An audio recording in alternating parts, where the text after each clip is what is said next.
Harriet Shelley's children were raised by their grandparents because the court thought that their father was too dangerous. After Harriet Shelley died in 1816, Percy Shelley, the same Percy Shelley that married Mary Shelley, the author of Frankenstein, petitioned the Court of Chancery for custody of his two children that he had with his first wife, Harriet. He lost that custody battle, not because he was violent, not because he had neglected his children. The court judged him morally unfit. Percy Shelley was a known atheist. He had rejected Christianity. He had published views on marriage that were socially unacceptable at the time. So custody therefore went to Harriet's parents, the Westbrooks. They were respectable middle-class Londoners. Her father ran a successful coffee house.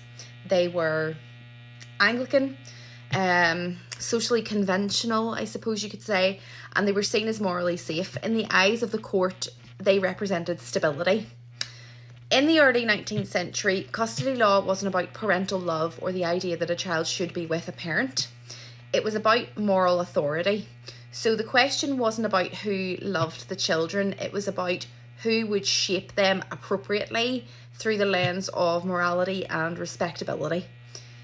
Harriet, of course, never stood before the court, but the manner of her death mattered. Harriet had died by suicide in the Serpentine in London, and that stigma followed her children into the judgment about their futures.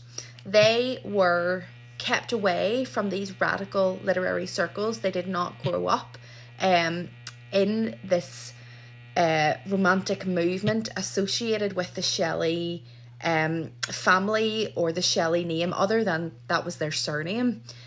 So they were fully kept away from the influence of that radical group.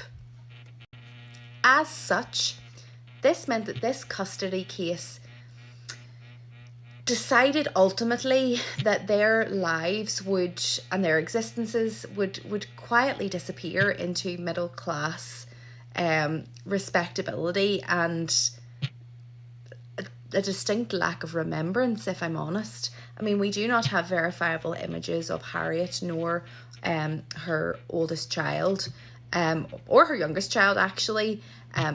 We have no verifiable images for any of them. They are very much a hidden history, and I think that we should try to shine a light on them when we can.